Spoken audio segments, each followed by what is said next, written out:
بسم الله الرحمن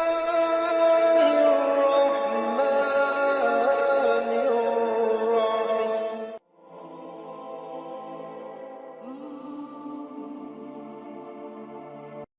السلام علیکم ورحمۃ اللہ۔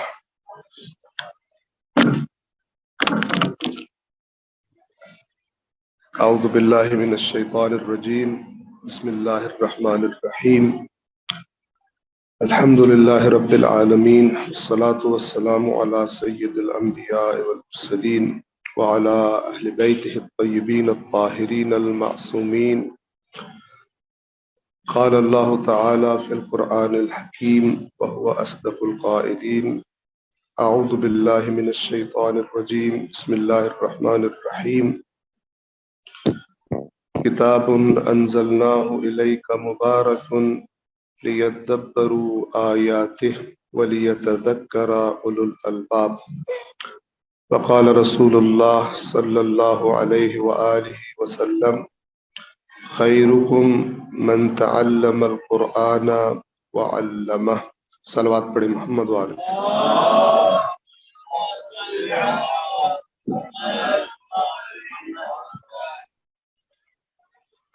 آپ کے سامنے قرآن کریم کی ایک آیت کریمہ اور اللہ کے نبی کا ایک فرمان تلاوت کیا ہے۔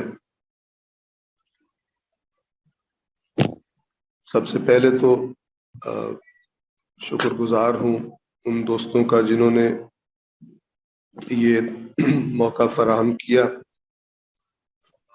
آپ بہنوں اور بھائیوں اور بیٹوں اور بیٹیوں کی خدمت میں حاضر ہونے کا۔ سب سے پہلی بات جو میں آپ کی خدمت میں عرض کرنا چاہوں گا وہ یہ ہے کہ جو کچھ مجھے پہلے بتایا گیا اور جو کچھ یہاں سٹیج پر آنے والے افراد اور بچوں نے جو کچھ پیش کیا، اس سب کی روشنی میں آپ کی خدمت میں یہ عرض کروں کہ قرآن کریم کے حوالے سے آپ لوگ وہ کام کر رہے ہیں کہ جو آج کے اس زمانے میں اگر اسے قرآن کے حوالے سے جہاد کہا جائے اور ایک بہت ہی عظیم کوشش کہا جائے تو بالکل بھی بے جا نہیں ہے بلکہ بجا ہے۔ قرآن کریم انشاءاللہ سب توجہ فرمائیں گے اور جو بات میں کہنا چاہتا ہوں اس کو سمجھنے کی کوشش کریں گے۔ آپ سب کو، ہم سب کو معلوم ہے قرآن کریم دین اسلام کا بنیادی متن ہے، ٹیکسٹ ہے، کتاب ہے۔ لیکن بعض اوقات جب کسی کو کسی اہم چیز سے دور کرنا ہو تو ایک طریقہ تو یہ ہوتا ہے کہ وہ چیز اس کی نظروں کے سامنے سے ہٹا دی جائے، بازار سے ختم کر دی جائے، کوئی ڈھونڈنا چاہے تو اس کو ملے ہی نہیں۔ جب ایسا ہوتا ہے تو لوگ پریشان ہو جاتے ہیں، تلاش میں نکل پڑتے ہیں، کوششیں کرتے ہیں کہ ہم سے یہ اتنی امپورٹنٹ چیز کیسے ہماری دسترس سے نکل گئی۔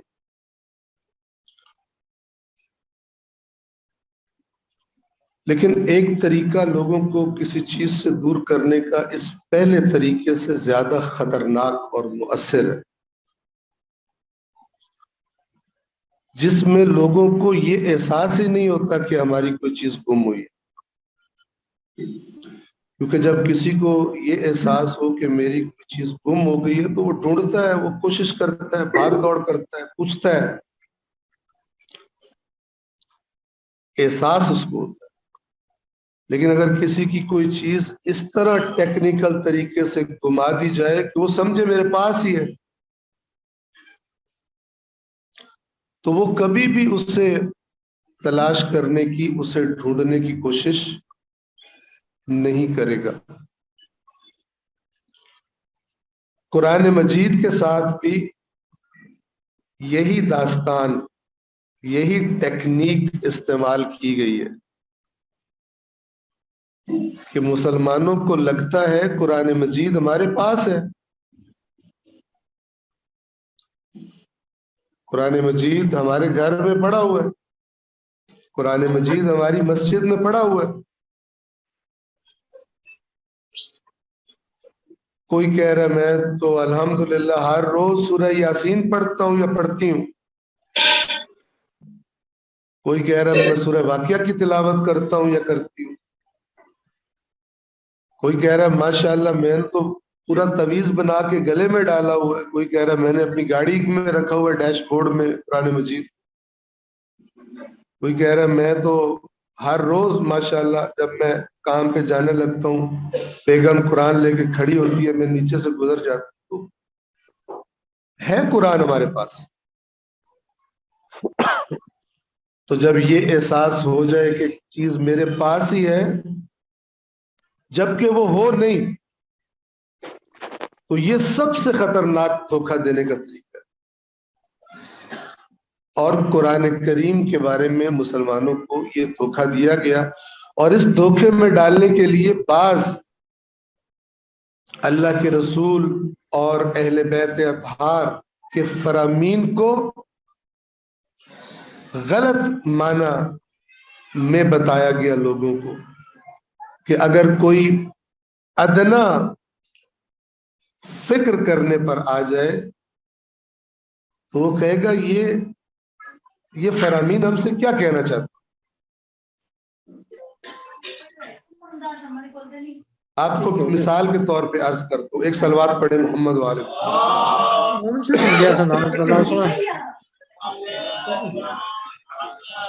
میں نے آپ کے سامنے ایک آیت پڑھی، اسی سے شروع کرتا ہوں۔ یہ قرآن کریم میں ایک سورہ مبارکہ صاد، سورہ یاسین ہے جہاں پر، اس کے بعد والا سٹاپ سورہ صافات ہے، اس سے اگلا سٹاپ جو ہے وہ سورہ صاد ہے۔ اگر آپ کسی کو راستہ بتا رہے ہو اور اس کو اس جگہ کا نہ پتا ہو کہاں آتی ہے، تو پھر آپ اس چیز کے ذریعے بتاتے ہیں جو اس کو پہلے پتا ہو کہ فلانی جگہ کا تو تمہیں پتہ ہے، سورہ یاسین کا پتہ ہے، چونکہ اس سے رزق میں بڑی برکت ہوتی ہے، پیسے زیادہ ہوتے ہیں، اولادیں عطا ہوتی ہیں، فلان ہوتی ہے، سوائے ہدایت کے سب کچھ ہوتا ہے سورہ یاسین سے۔ توجہ کر رہے ہیں؟ تو اللہ سورہ صاد کی آیت نمبر 29 میں 29 میں خود تعارف کروا رہا ہے کہ فرمایا، اللہ کے نبی سے، اپنے نبی سے خطاب ہے، فرمایا کتاب انزلناہ الیک مبارک، کہ اے رسول یہ قرآن کریم ایک ایسی کتاب ہے جسے ہم نے آپ کی طرف نازل کیا ہے، مبارکن، برکتوں والی۔ ہمیں پتہ چلا برکتیں ہیں، فٹ سے چومنا شروع کر برکت نکالنے کے لیے، بوسے کے ذریعے برکت قرآن کی اپنے اندر ٹرانسفر کرنے کے، یا آنکھوں سے لگا کے یا ماتھے سے لگا کے، ٹھیک ہے، تو برکت ٹرانسفر ہو رہی۔ حالانکہ اللہ نے اس طرح کی برکت کا کہیں بھی نہیں کہا۔ اور اسی آیت میں اللہ نے بتایا ہے کہ یہ اس کی برکت کیسے ملے گی تمہیں، لیکن سوال ہی پیدا نہیں ہوتا کہ اللہ کے بتائے ہوئے طریقے سے برکت لے، کیونکہ ہمارے پاس خود برکتیں لینے کے اتنے طریقے ایجاد ہو گئے کہ اللہ کے بتائے ہوئے طریقے کی ضرورت ہی نہیں۔ وہ ایک ہنسی کی بات یاد آ گئی کہ کسی باپ نے اپنے بچے کو کم بھیجا عالم دین بننے کے لیے، تو وہ زمانہ ظاہر ہے واٹس ایپ وغیرہ کا، انٹرنیٹ کا نہیں تھا، تو وہ اس نے خط لکھا کوئی مہینے کے بعد بچے سے، بھائی سناؤ کیا حال ہے، سیٹل ہو گئے ہو، داخلہ ہو گیا ہے، فلاں ہے، پڑھائی کیسی جا رہی۔ تو کچھ عرصے کے بعد بچے کے خط کا جواب آیا ابا کو، اور اس نے کہا کہ میں یہ قرآن کے بارے میں یہی کیا ہوا ہم سب، سب سے مراد الا قلیل. تو اس نے جواب میں لکھا ابا الحمدللہ بڑا اچھا ہو گیا, یہاں پر سب وسائل مہیا ہو گئے, داخلہ بھی ہو گیا اور خوابگاہ کا بھی بندوبست رہائش کا بھی ہو گیا ہے, اور رہی بات پڑھائی کی تو اتنا مصروف ہو گیا ہوں کہ اس کا ٹائم ہی نہیں نکل رہا. جس کام کے لیے بھیجا تھا کہہ رہے میں اتنا مصروف ہو گیا ہوں یہاں پہ آ کے کہ پڑھائی کے لیے ٹائم ہی نہیں نکال پاتا. تو مسلمانوں نے قرآن کے لیے اتنی فنکاریاں کر لی ہیں کہ ہدایت کا ٹائم ہی کوئی نہیں ان کے پاس, اور ہدایت لینے کی توجہ کوئی نہیں. لہذا یہ کہتے ہیں ہے قرآن ہمارے پاس, جبکہ ان کے پاس قرآن نہیں ہے. قرآن کا بدن ہے جس کو جدھر مرضی گھسیٹتے پھرتے ہیں, لیکن روح قرآن ان کے اندر موجود نہیں ہے.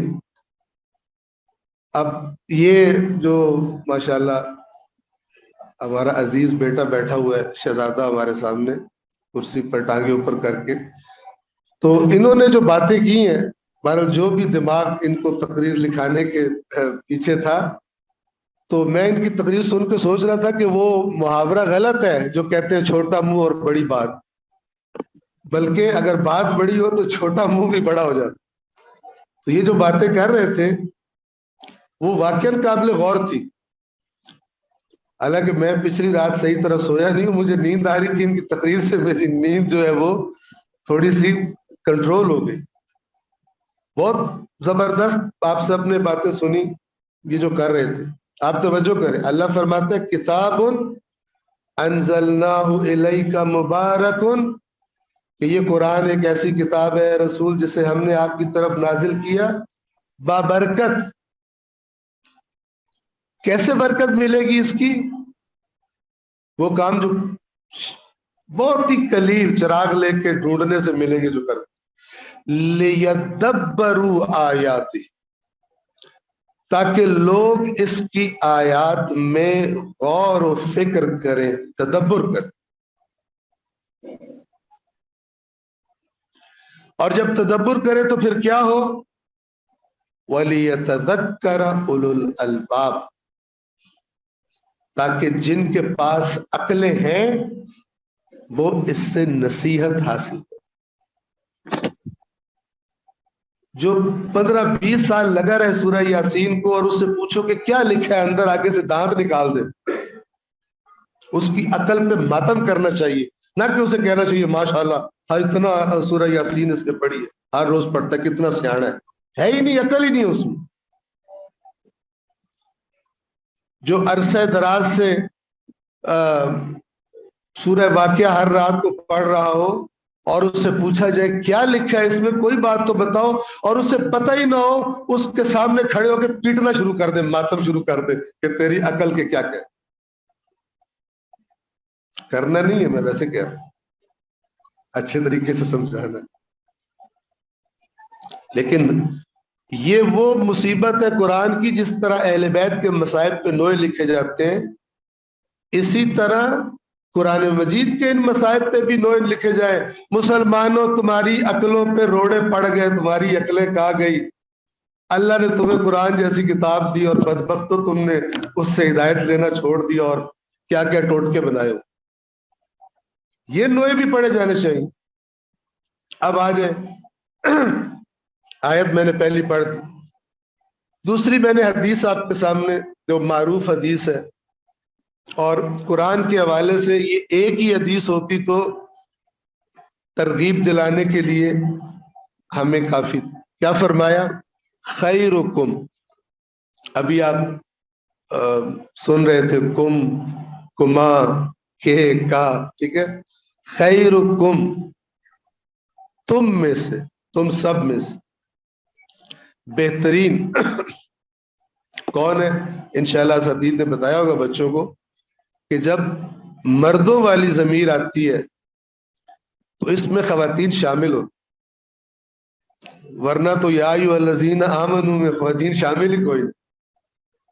ٹھیک ہے, اے وہ مردوں جو ایمان لائے ہو, اگر یہ ترجمہ کیا جائے اس کا. لیکن عربی زبان میں جب مردوں والا لفظ لایا جاتا ہے جمع کا تو خواتین اس میں شامل ہوتی. ہاں کہیں تاکید کرنی ہو، مثال کے طور پر ایک خاتون تھی، مجھے اب نام یاد نہیں ہے، جو ہجرت حبشہ پہ چلی گئی تھی، تو جب واپس آئی تو دقیقاً میرے ذہن میں نہیں ہے، تو انہوں نے کسی چیز کے بارے میں پوچھا کہ یہ تو مردوں کے بارے میں ان کو یہ فضیلت دی جا رہی ہے تو خواتین کے بارے میں ہے. تو پھر یہ جو انما یرید اللہ والی آیت ہے، اس کے بعد ایک اور آیت ہے، اس سے اگلی آیت نازل ہوئی اس خاتون کے سوال پر، اور اس میں اللہ نے فرمایا ان المسلمین والمسلمات والمؤمنین والمؤمنات والقانتین والقانتات والصابرین والصابرات والصادقین والصادقات. تکرار کیا، کس لیے؟ کیونکہ اس خاتون کو تھوڑی سی پریشانی ہو گئی تھی کہ عورتوں کا تو ہے نہیں، ورنہ جہاں مردوں کا آیا ہے خواتین اس میں شامل ہے، مگر یہ کہ بتا دیا جائے خواتین کے لیے الگ سے ہمارے پاس دلیل آ جائے خواتین شامل نہیں. خیرکم، یہ اس لیے کہ جنہوں نے اگر کم کا مطلب کہو مردوں کی ہے تو وہ سمجھے کہ پھر ہم ایسی محنت کر رہی ہیں. خیرکم بھی ہے، خیرکن بھی ہے، کہ تم میں سے سب سے زیادہ بہتر. میں نے کہا یہ ایک ہی حدیث کافی ہے ترغیب کے لیے اور شوق کے لیے. کون ہے تم میں سے؟ اللہ کے نبی اپنی امت سے فرما رہے ہیں کہ تم میں سے بہترین وہ ہے من تعلم القرآن وعلمہ، کہ جو قرآن کا علم حاصل کرے، جو قرآن مجید سیکھے، وعلمہ اور پھر سکھائے. یہ بندہ بہترین ہے. اب یہ تو بڑی اچھی بات ہو گئی. جہاں پر ہم نے خرابی کی ہوئی ہے کہ اس کا معنی کیا لیتے، اور وہی پھر نتیجے میں وہی چیزیں ہمارے یہاں پر رائج ہو گئی جو ہم نے ان احادیث کا معنی اپنے ذہنوں میں بٹھایا، بٹھانے والوں نے بٹھایا کہ جو اللہ کے نبی کی فرامین، اہل بیت اطہار کے فرامین، آیات قرآن بہت ساری اس معنی کی تائید ہی نہیں کرتی بلکہ الٹ ہے. ہم نے ان سب کو سائڈ پہ رکھا اور ایک معنی اس حدیث اور اس طرح کی احادیث کے جو میں ایک دو ایگزامپلز آپ کو اور بھی دیتا ہوں وہ ہم نے نکالا، اور اس کے بعد وہی چیزیں رائج ہو گئی اور اصل چیز گم ہو گئی بیچ میں سے. خیرکم من تعلم القرآن وعلمہ، تم میں سے بہترین وہ ہے جو قرآن سیکھے اور سکھائے. اس کا ہم نے کیا کیا؟ ناظرہ.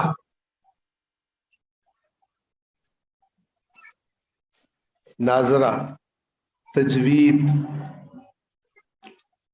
صوت و لحن، بیچ میں کہیں ہدایت کا معنی ذہن میں اگر ہوتا تو اس کا بھی رواج ہوتا. اس لیے میں نے کہا کہ آپ لوگ جہاد کر رہے ہو، ٹھیک ہے نا؟ آپ لوگ جو جس طرف دریا بہہ رہا ہے اس کے فلو کے ساتھ نہیں بہہ رہے ہو. کچھ لوگ ہوتے ہیں دریا میں بہہ رہے ہوتے ہیں چاہے بعد میں کھائی میں گر رہا ہو، ٹھیک ہے، سمجھتے ہیں ہم منزل کی طرف حرکت کر رہے ہیں. لیکن سمجھدار لوگ وہ ہوتے ہیں جو چیک کریں کہ کدھر جا رہا ہے یہ، اور ان کو اپنی منزل کا پتہ. پھر دیکھیں اگر فلو مجھے ہیلپ کر رہا ہے تو میں اس کے ساتھ چلوں، لیکن اگر ہیلپ نہیں کر رہا تو پھر میں خود محنت کروں، اور پھر زیادہ محنت کرنی پڑتی. کیونکہ آپ کو ایسے ایسے عجیب و غریب فلسفی ملیں گے بعض متدین افراد کے روپ میں. اب تم چلے ہو قرآن مجید کا ترجمہ سیکھنے، اس کے لیے تو پتہ نہیں 20 سال پتہ نہیں کیا چلا کاٹنا پڑتا ہے. احمق، اسٹوپڈ، لوگوں کو قرآن مجید سے دور کرنے والے، جاہل.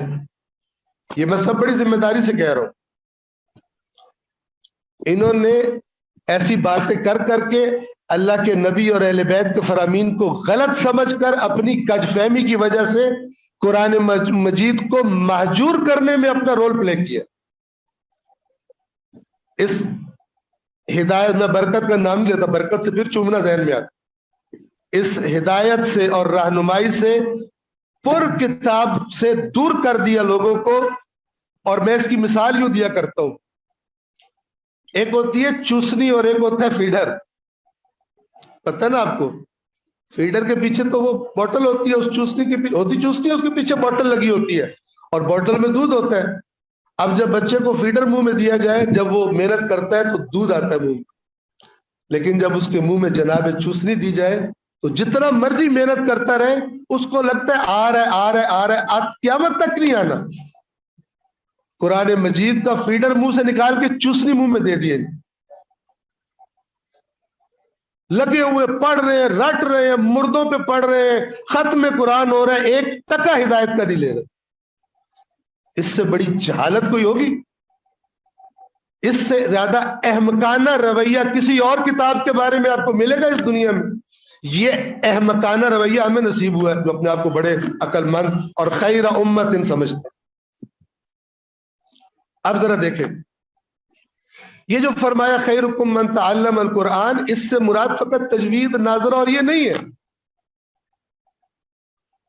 بلکہ سب سے پہلے اس کا معنی کیا آنا چاہیے کہ اگر کوئی آپ سے پوچھے, مجھ سے پوچھے کہ یہ بتاؤ قرآن مجید اصل میں کس لیے نازل ہوا ہے, تو ہر کوئی کہے گا ہدایت کے لیے.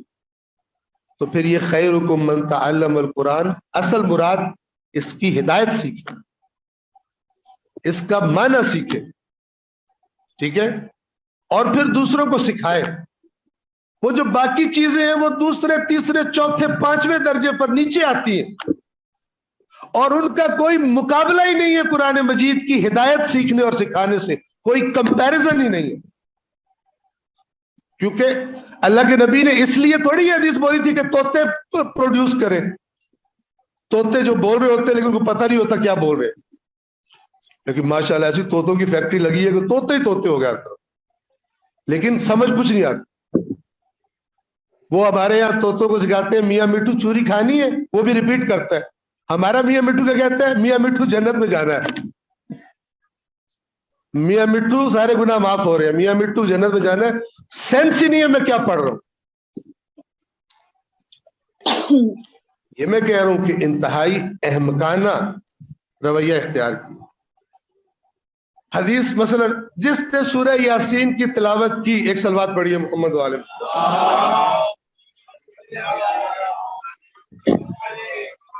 جس نے سورہ یاسین کی تلاوت کی, ایک کامن سینس کی بات بتا رہا ہوں آپ, اس کو اتنا ثواب ملے گا.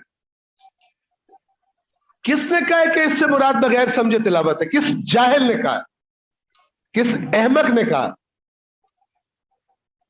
سورہ واقعہ جو پڑھے گا اس کو اتنا ثواب ملے گا. کس بے وقوف نے کہا ہے کہ بغیر سمجھے پڑھنا مراد ہے اس؟ ابھی میں آپ سے کون سی زبان میں بات کر رہا ہوں؟ اردو میں. اور آپ چائنیز بیٹھے ہو میرے سامنے, اردو زبان والے بیٹھے. اگر میں آپ کو ایک ٹیکسٹ ریکمینڈ کروں کہ جو اس کتاب کو پڑھے گا, اور وہ کتاب بھی اردو میں ہو, اس کو یہ فوائد ملیں گے, اور باہر سے کوئی منہ اٹھا کے آئے اور کہے بغیر سمجھنا مراد ہے, بغیر سمجھے پڑھنا مراد ہے, لوگ کہیں گے تیرا دماغ تو نہیں خراب ہو گیا بھائی؟ جو بتا رہا ہے وہ اردو بول رہا ہے, جو سن رہے ہیں وہ اردو سمجھ رہے ہیں, اور جو کتاب ریکمینڈ کی جا رہی ہے وہ اردو میں. نہ سمجھنا کہاں سے نکالا ہے؟ ایسے سائنسدان ہیں آئنسٹائن پیدا ہوئے کہ جنہوں نے ان فرامین میں سے بغیر سمجھے پڑھنا معنی نکال لی. اٹھے آئنسٹائن, سمجھ رہے ہیں؟ اتنی بڑی جہالت, یہ جاہلانہ نظریہ بغیر سمجھے پڑھنا. اس میں کوئی شک نہیں کہ اللہ نے ترغیب دلانے کے لیے, اللہ کے رسول نے فرمایا قرآن کو دیکھو گے بھی تو ثواب ملے. اس کا کیا مطلب ہے؟ ساری عمر منہ اٹھا کے دیکھتے رہو. جب ایک کسی بندے کی عقل چھوٹی ہو نا, بچے کی, اور وہ دوائی نہ لے رہا ہو, تو اسے اماں کہتی ہے کہ چاکلیٹ دوں گی تجھے,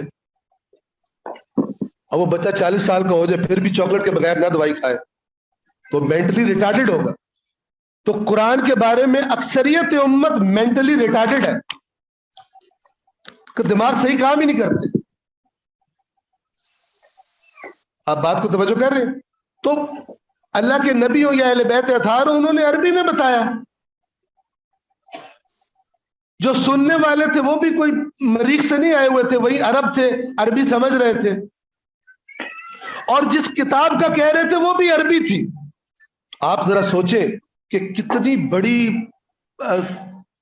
ترقی یافتہ لیبارٹری میں سائنسدانوں نے محنت کر کر کے بیڑا غرق کیا، بغیر سمجھے قرآن پڑھنے کے یہ سارے فوائد نکال لیے۔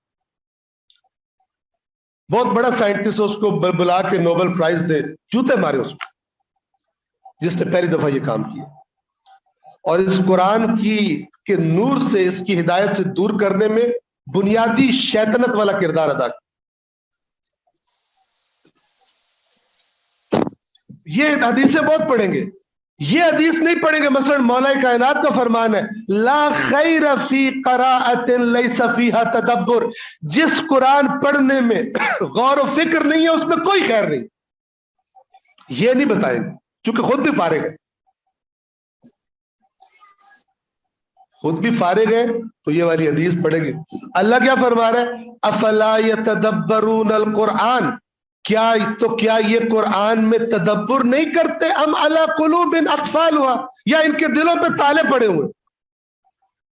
ہم نے بہترین چائنا لاک لگوائے ہوئے اپنے دلوں پر اور خوش ہے، غور و فکر نہیں کرتے۔ اللہ کہہ رہے تالے لگے ہوئے، ثواب لیے جا رہے ہیں تالے لگوا کر۔ تالے کا مطلب ہوتا ہے اندر کوئی چیز جائے گی ہی نہیں، جس کا نام ہدایت ہے۔ یہ آپ کے سامنے دیکھیں، یہ مولا کا خطبہ ہے نہج البلاغہ میں، جس میں سے یہ اقتباس کیا گیا۔ تعلم القرآن، قرآن کو، یہ تعلم علم سے، علم سیکھنے کو تعلم کہا جاتا ہے، تعلیم علم سکھانے کو کہا جاتا ہے، اور تعلم سیکھنے کو، لہذا معلم سکھانے والا، متعلم سیکھنے والا۔ تعلم القرآن، قرآن کا علم حاصل کرو، اسے سیکھو۔ فَإِنَّهُ أَحْسَنُ الْحَدِيثِ، یہ سب سے خوبصورت بات ہے، کوئی دنیا کا کلام اس کا مقابلہ، اس کی برابری نہیں کر سکتا۔ ائمہ نے فرمایا اللہ کے کلام کو وہ برتری حاصل ہے باقی تمام کلام پر، جیسے اللہ کو اپنی تمام مخلوق پر برتری حاصل ہے۔ کتنا بلند ہے اللہ اپنی مخلوق سے، فرمایا اسی طرح اس کا کلام بلند ہے ہر چیز۔ اب آگے دیکھیں اگلا جملہ اصل میں وَتَفَقَّهُ فِيهِ، مولا کو خطرہ ہوا چومنا نہ شروع کر دیں، تو فرمایا کیا، تَفَقَّهُ فِيهِ، اچھی طرح سمجھو اس کو۔ فَإِنَّهُ رَبِيعُ الْقُلُوبِ، اس لیے کہ یہ دلوں کی بہار، دلوں میں پھول کھل جاتے، دلوں میں بہار آ جاتی، لیکن کس طرح، تفقہ سے۔ اب ایک بندہ قرآن پڑھ رہا ہو، تفقہ کے نزدیک بھی نہ جاتا ہو کہ میرے دل میں بہار آئی ہوئی ہے، تو دل پہ تالا لگا ہوا ہے، بہار نہیں آئی ہوئی۔ تجھے گدھا دکھایا گیا اور تجھے بتایا گیا یہ گھوڑا ہے، تو تو اسی کو گھوڑا سمجھ رہا ہے۔ تو نے تھوڑی سی کوشش نہیں کی کہ میں چیک کروں کہ مارکیٹ میں اس طرح کی کوئی اور چیز بھی ہے کہ مجھے دھوکہ نہ ہو گیا ہو۔ ساری عمر گدھے کو گھوڑا سمجھتا ہے، ساری عمر سمجھتا ہے چوسری میں سے دودھ نکلے گا، لگا ہوا محنت کر رہا ہے، سر میں درد بھی ہو جائے گی، نہیں نکل رہا۔ اسی طرح قرآن مجید کو ہم سے چھینا گیا بڑی ٹیکنیک سے، رکھو پاس، اس کو چومو، تعویذ بناؤ، اس کی ایک لفظ پہ 10 نیکیاں ملتی ہیں۔ بندوں کی عقلیں دیکھیں، اللہ اپنے نبی کو فرما رہا ہے وَرَتِّلِ الْقُرْآنَ تَرْتِيلًا، آرام آرام سے اسے پڑھے۔ امام جعفر صادق علیہ السلام کا فرمان ہے کہ یہ قرآن مجید کو پڑھنے کا طریقہ امام نے بتایا، لمبی حدیث ابھی یہاں پر عرض نہیں کر پاؤں گا۔ امام فرماتے ہیں کہ کیسے قرآن پڑھنا چاہیے، یرتلون آیاتہ، اس کی آیات کو آرام آرام سے پڑھتے ہیں، ویتفقہون بہ، اور اچھی سمجھ پیدا کرتے ہیں۔ یہ امام تلاوت کا حق بیان کرتے کرتے ایک صلوات پڑھیے محمد والے۔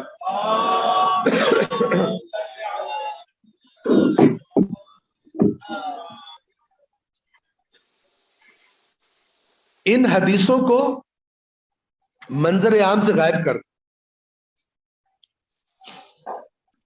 ان کو منظر عام سے غائب کر دیا، باقی بازار میں مارکیٹ میں عام کر دی. تو آہستہ آہستہ کیا ہوا؟ آہستہ آہستہ جس پرپز کے لیے قرآن آیا تھا وہ پرپز ایسے لگا جیسے ہے ہی کوئی. اور پھر ایسی مخلوقات پیدا ہو گئی کہ جن کے سامنے اگر قرآن کا ترجمے کا نام لی سمجھنے کا تو ان کو گولی لگ جاتی ہے. بعض عوام الناس اور بعض اپنے آپ کو دینی عالم کہنے والے